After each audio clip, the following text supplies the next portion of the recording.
All right, greetings, class, and welcome to week number 10. That is right, week number 10 of your 9443 class, which is your academic libraries class.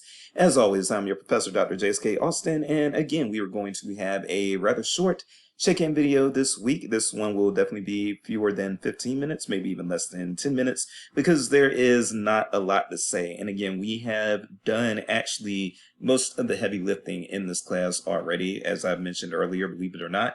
That's just, again, how the academic libraries class goes. A lot of reading and a lot of discussion boards, a discussion board each week. But aside from that, not really a lot in the way of other types of heavy assignments. In fact, you've only got one more, so let's jump into the state of the course update and just say really quickly that yes, your two main things other than discussion board prompts that you have to do are: we will have a sync session about community college librarianship on November the 14th, which will be a Tuesday, and then also you can ignore these things. They've been removed from the course. That's why they have those 2018 due dates. But yes, this right here, your final case study that's due December the 11th. You pretty much only have those two things: attend a sync session and do that case study outside of your discussion boards. And yeah, that's pretty much it. Again, you've done pretty much all of the heavy lifting within this course already. So having said that, let's go ahead and talk about, excuse me for a moment. Oh, and actually first, before we even talk about that, let's talk about the fact that this is actually going to take a while to get back. I apologize for that. But your October 15th assignment that you turned in very recently is a little over a week ago, is actually going to take a while to get back, because this is the of the three classes that I'm teaching this semester, this one is actually the lightest as far as demands and deliverables. My intellectual freedom class and my reference class had a lot more going on within them.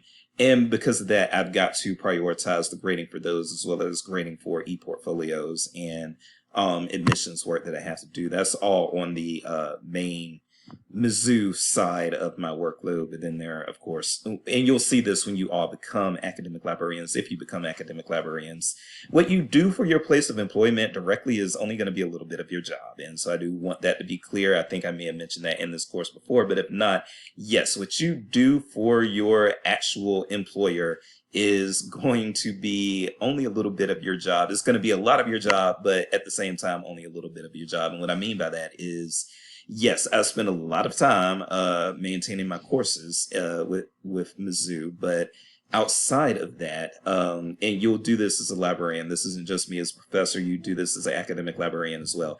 Outside of the work that you're doing,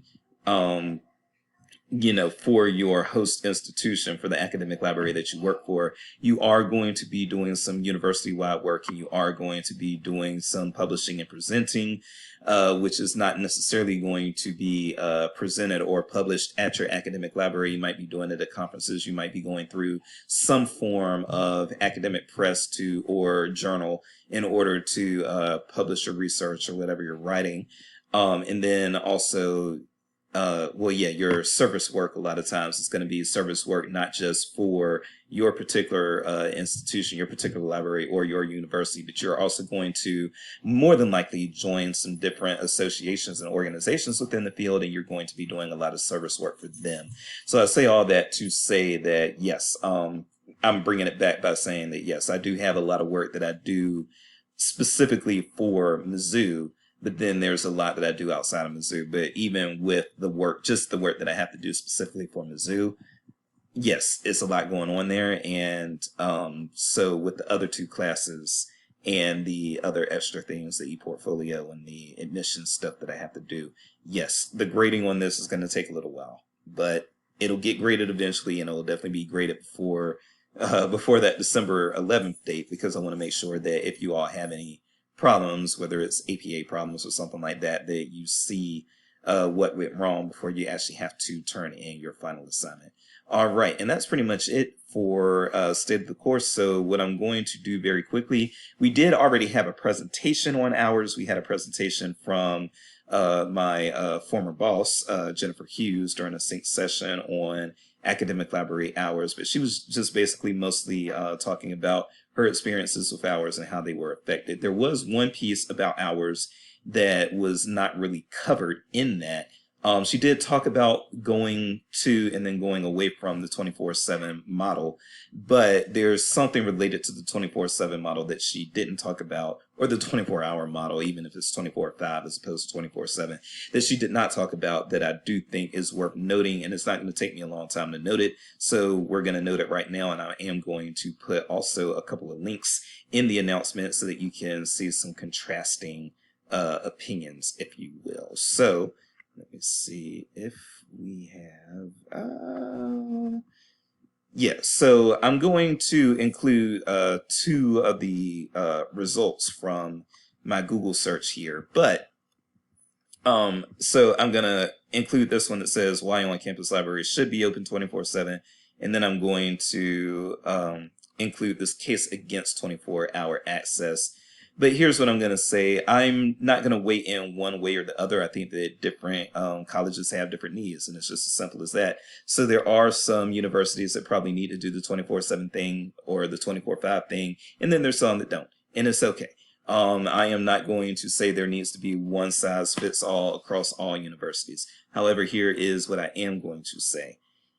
One thing that I think librarians assign a lot of importance to themselves. They inflate their, don't get me wrong, what we do is important, but I think the librarians inflate their importance a lot, and they tie a lot of romanticism and these sorts of things to their perceived importance and that sort of thing. The reason why I'm saying that is because here's what I believe. So the biggest thing that you hear against 24-hour library openings, the thing that you hear against that the most when you're in the field and hear librarians rumble. Librarians are very opinionated, so when they ramble and say this, that, and the other, the case that you will hear the most as to why we shouldn't have 24/5 or 24/7 libraries, academic libraries, is they will say that it encourages pulling all-nighters and it encourages not getting enough sleep if we keep the library open all those hours. And here's what I'm going to say to that.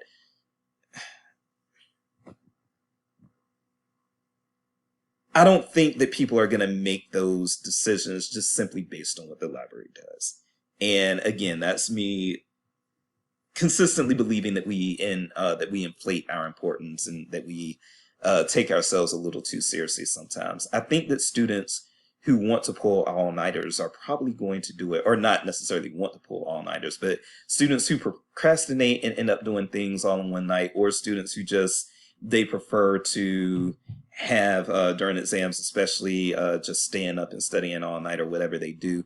The students who do that are kind of in that mindset, I feel, before the library even does anything. I don't think there are that many students out there who just decide, oh, well, since the library is going to be open for 24 hours, I'm just going to deprive myself of sleep and work into the wee hours of the night or into the wee hours of the morning. I don't think people are doing that. I think that the students who are actually going to deprive themselves of sleep and be up all night are doing so independently of whether or not the library is saying it's a good idea, basically. Okay. So I think that if you see a student pull an all-nighter, I think that student was probably going to do that anyway, regardless of if the library was going to be open or not. And then if the library is not open, they'll find some other place to do the work, whether that be in their dorm room or in their apartment, wherever they live. But at home, or if they find another spot like a 24-hour diner or something like an IHOP or something that they can work at, or whatever the case may be, or they might go somewhere that's not safe even, in order to do the work. Who knows where people might end up going. But I say that to say, I think librarians who think that if they don't offer 24-hour openings so that students can come in, especially for exams or just to be there late into the night, I think that librarians who believe that if they don't offer that, then students will get enough sleep and not do it, I think those librarians are overestimating just how much they play into the decision-making process of these students. Again, I really, really feel that if a student is going to pull an all-nighter, they're going to do it whether or not the library is open or not all night. So I'm going to leave it at that. Let's keep this under 11 minutes. So yeah, I'm going to leave it at that, and I'm going to put those two kind of contrasting article links into this announcement with this check-in video, and I'm going to leave it there and let you all make that decision. You may totally think that if we don't keep the library open for 24 hours, then the students are going to go to sleep at a decent time.